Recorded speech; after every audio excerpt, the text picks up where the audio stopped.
Hey, hello everybody out there. This is Old Buck Dave. Old Buck Dale can't be with us this week. He claims he's on a Caribbean cruise celebrating his birthday. That's what he says. Now, he just texted me, and I've got this geolocator app on my phone, and it said it came from Tripoli. So I don't know what to say about that, but keep your eyes peeled on the news, folks, for more on Old Buck Dale. But enough about that. Hey, the good news is today we have a special episode for you. I have the honor of interviewing His Honor, Clarance Jones. Now, I've known Clarance for 12 years. We lived in the same building for 10 years.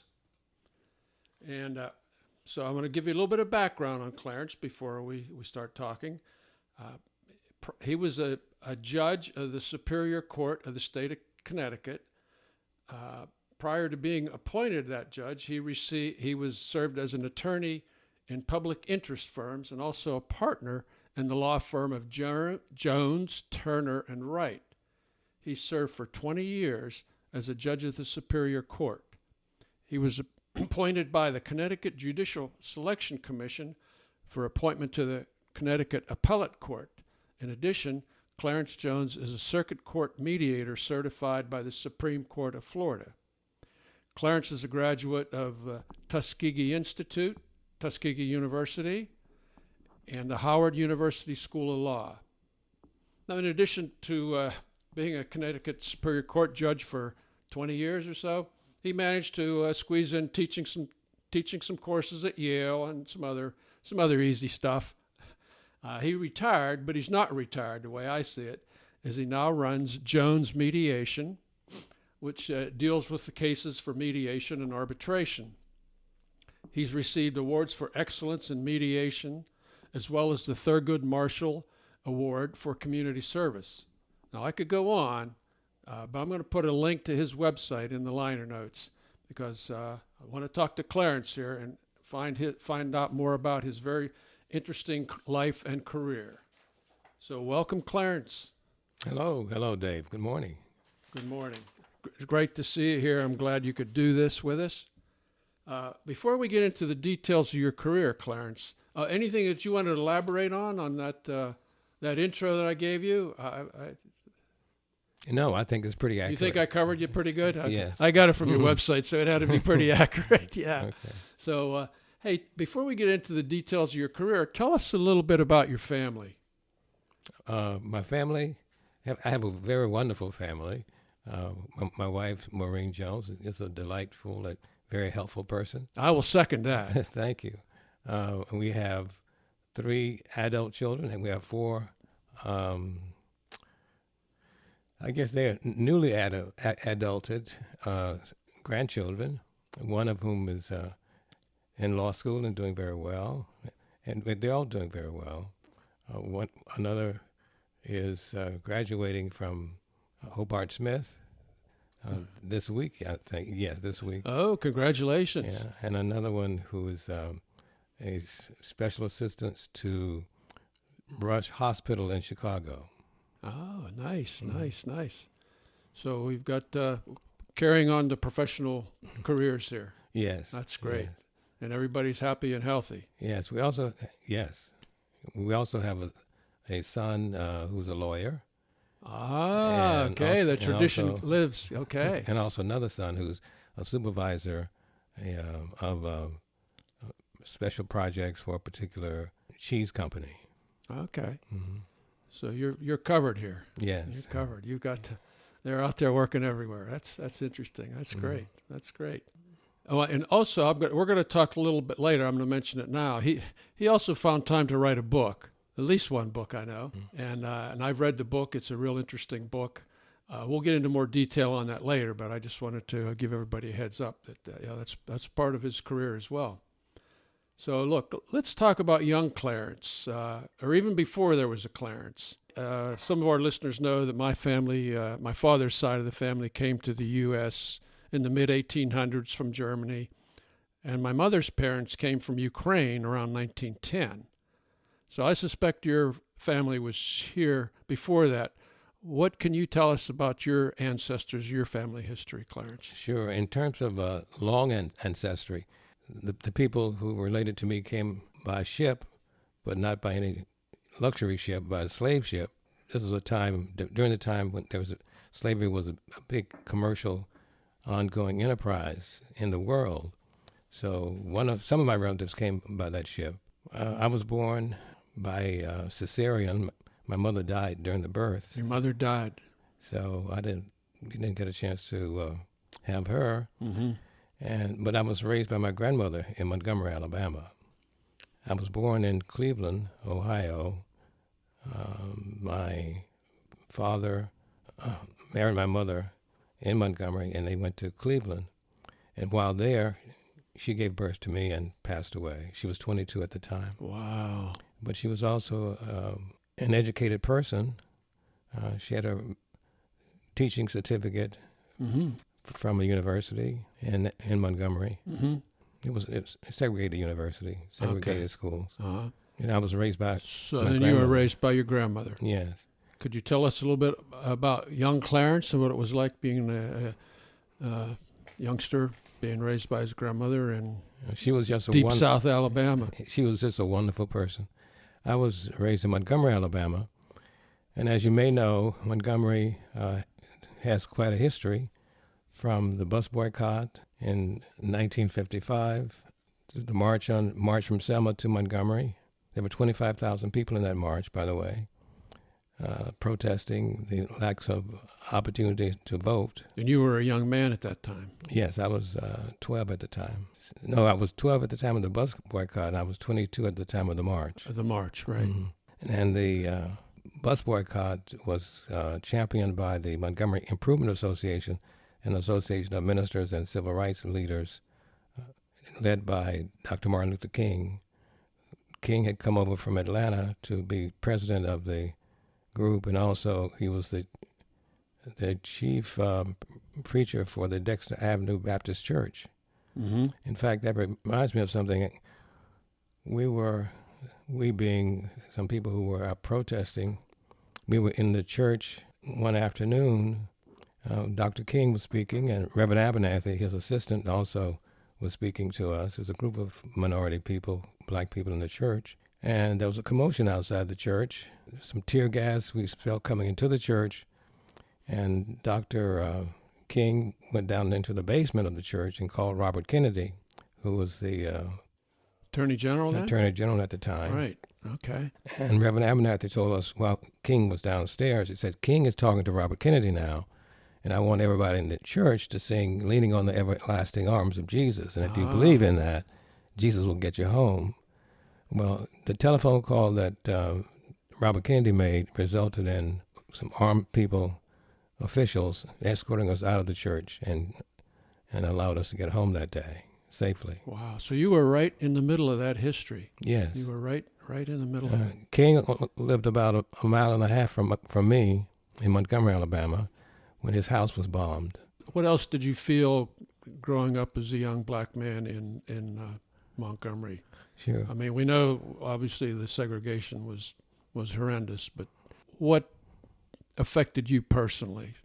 Or what things did you see or experience? Sure. I remember being pushed off the sidewalk as a kid because a white man was coming toward me, and he didn't like the fact that I was on the sidewalk. Wow.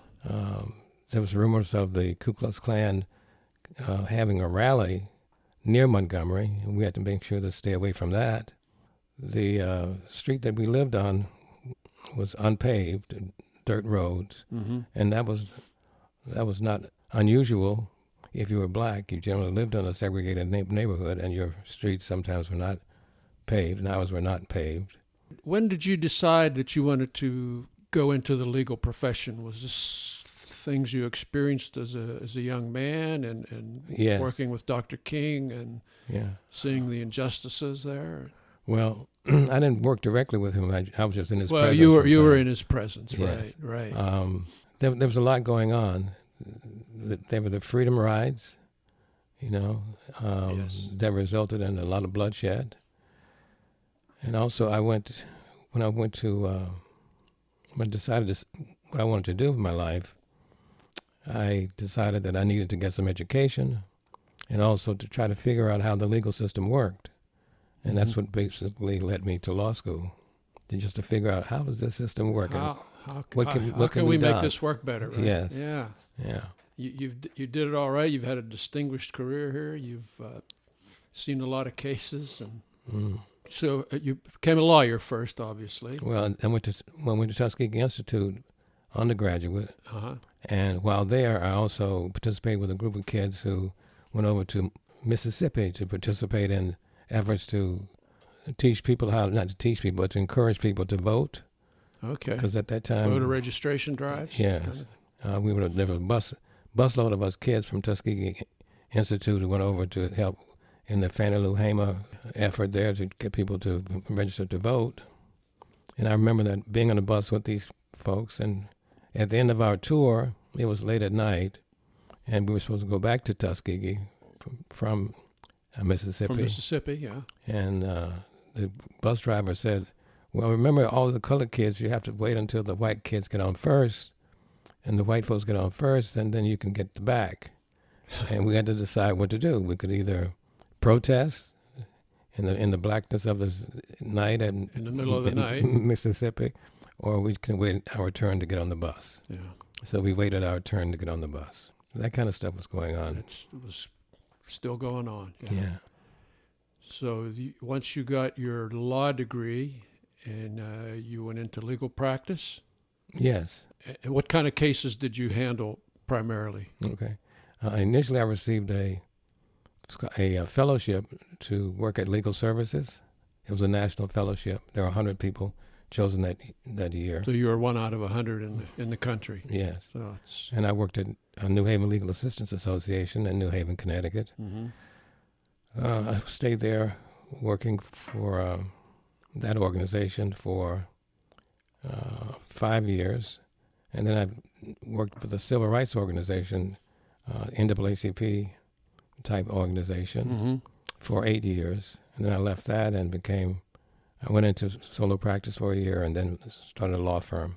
And then at some point you said, I'd like to be a judge. Yes. What flipped you? Was that like the next logical step, or you felt you could do more good that way? Or? Well, it was sort of like the logical step. We had, as lawyers, you present your cases and the judges decide them. Basically, the judge is a jury. And I wanted to participate in deciding things rather than always arguing for things. Okay. And that's why I got the bench. Yeah, okay. Now, in Connecticut, you get appointed to the bench, or you have to run for election? I don't know how that works up there. Sure. It's a 3-tiered process. The first tier consists of appearing before a group of a commission called the Judicial Selection Commission, and that commission is comprised of people who are lawyers and business people. Mm-hmm. And if you get a vote from them, based upon their perception of your qualifications, then you move to the next level. At that next level, the governor decides whether or not to suggest your name to the legislature. And I was fortunate to get my name selected for the legislature. Okay. The legislature holds a public hearing on you, and it's televised. And they question your background and qualifications. And then they're the ones, if they approve you, that appoint you to the court. Okay. Mm-hmm. So it's a pretty rigorous process. It is. What was it like being under the TV lights? Is that a little intimidating? No, you sort of tune them out. Just tuned it out. Okay, yeah. Great. What did you find kind of most satisfying as a judge, and what did you find most frustrating? In Connecticut, you get a chance to hear all kinds of cases, family cases, namely divorce and custody cases, criminal cases, civil, and all kinds of civil cases, and juvenile and housing cases. The most rewarding assignment I had was with the juvenile court. And because there, you get a sense that you can have some impact on young people's lives and the lives of family members who are raising those young people. There are resources that are available through social service agencies, and you can access those resources and tailor them to the people who are before you. I found that to be very satisfying. The idea that they're in the formative years, and this is the chance to Yes. to put somebody on the right course. Correct. Yeah, Including parents. including the parents. Mhm. Yeah. What did you find to be the stumbling blocks, or what was most frustrating, or the bureaucratic, or what are the things you enjoyed the least about the process? I really enjoyed the process. Mm-hmm.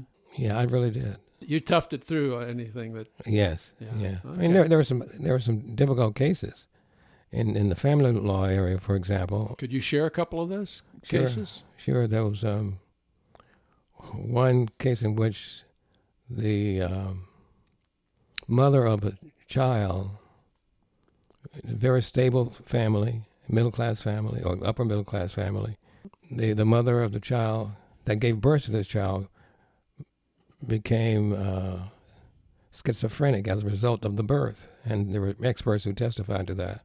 And she wanted to have access to her child for visitation. And I had to deny that because of her behavior when in the presence of the child. That was difficult. That had to be a tough one. It was, That yeah. had to be a tough one. Wow. There was no doubt that she loved her child, it's just that she Yeah. couldn't control herself. That had to be heartbreaking. Mm. But you felt that was the right thing to do in the end. Absolutely. For the child. Absolutely. Child, yeah. And I'm thinking about a criminal case now in which there was a claim that this lady was raped by 2 or 3 guys in a hotel room.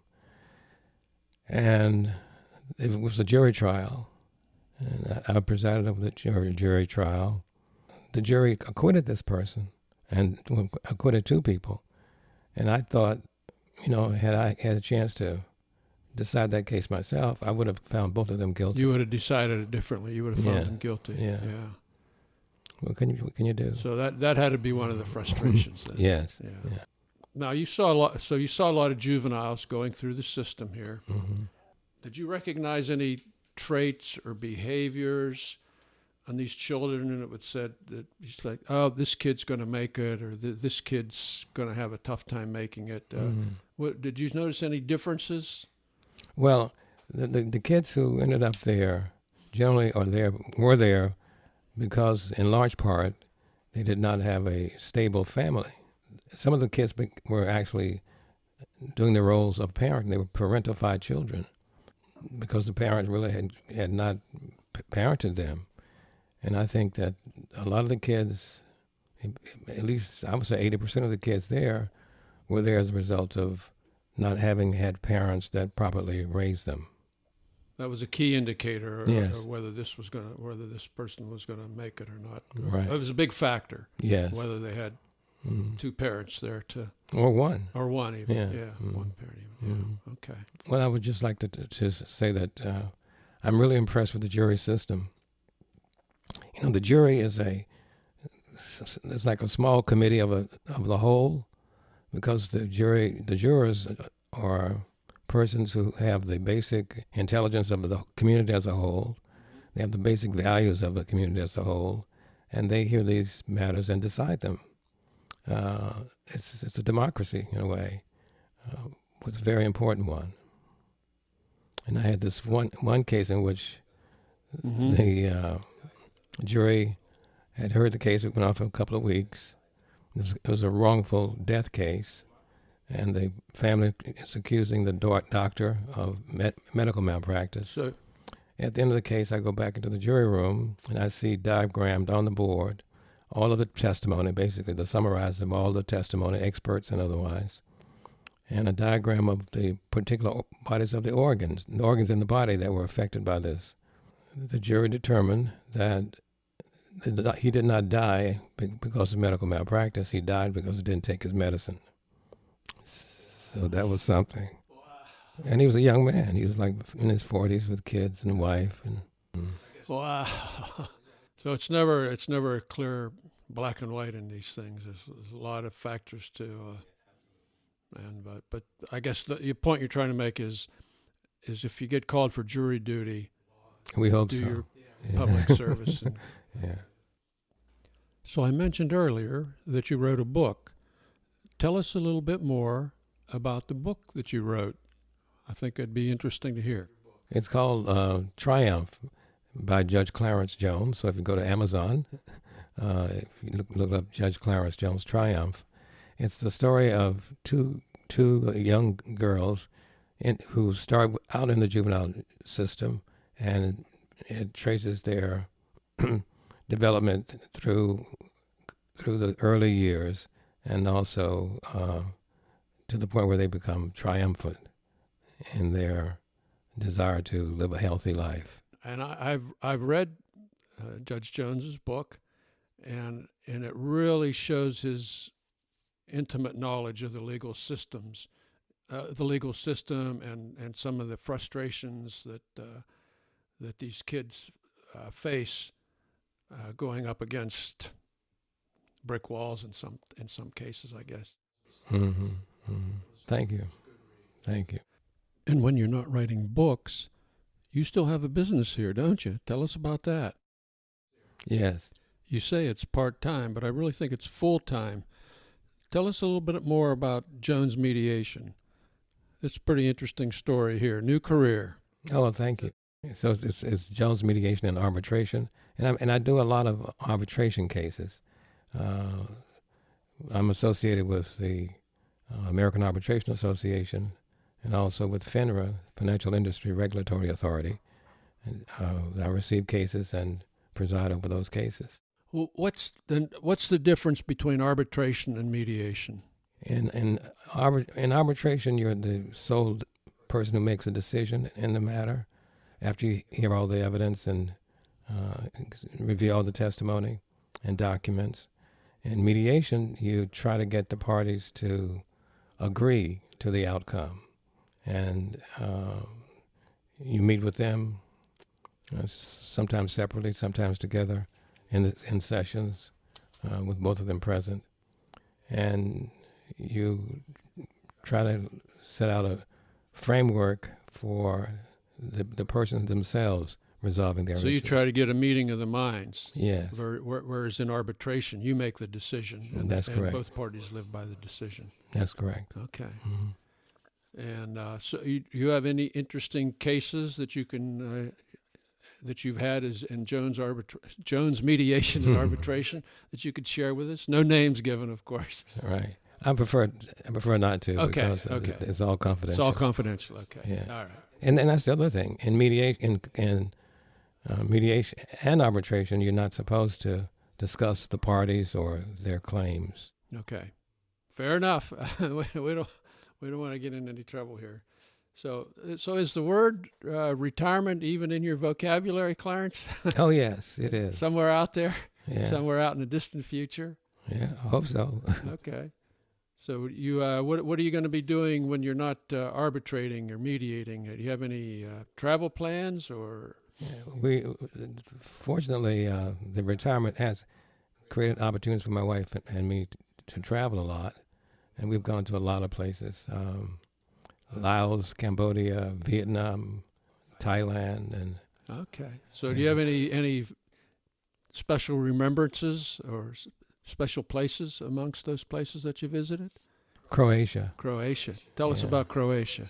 Well, it's a beautiful country, and people are very nice.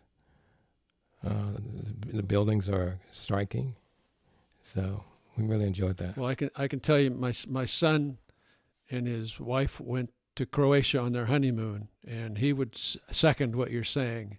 They thought it was just a spectacular place. Yeah. Yes. Beautiful place. Yeah. Yeah. Any hiccups in your travels?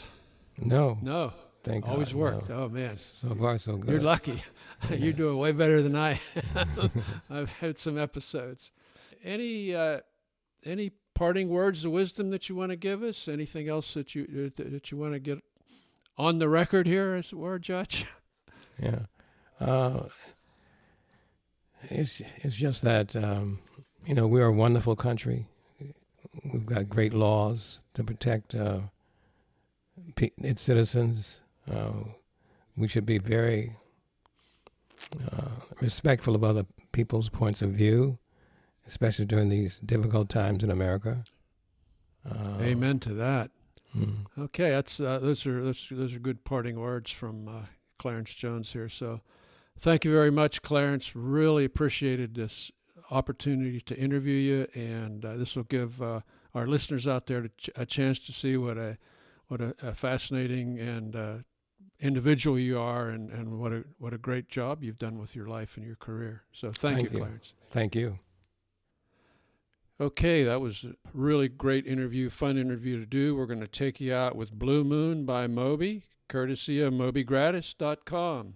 Hope you enjoyed, folks. Talk to you next week. We'll have Del back. Watch out.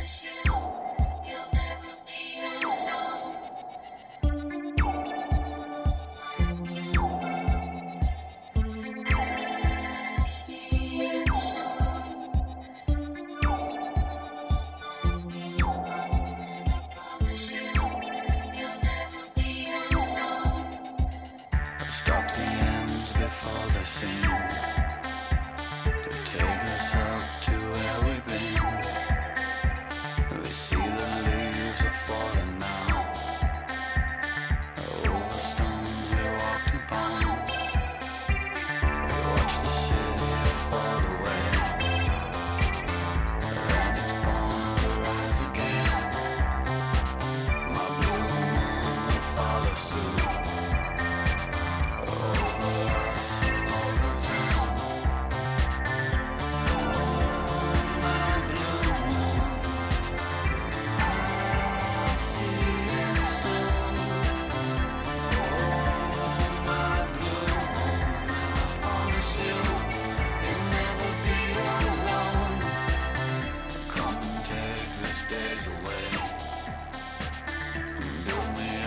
Skies are gray, blue moons are falling now. Through all the years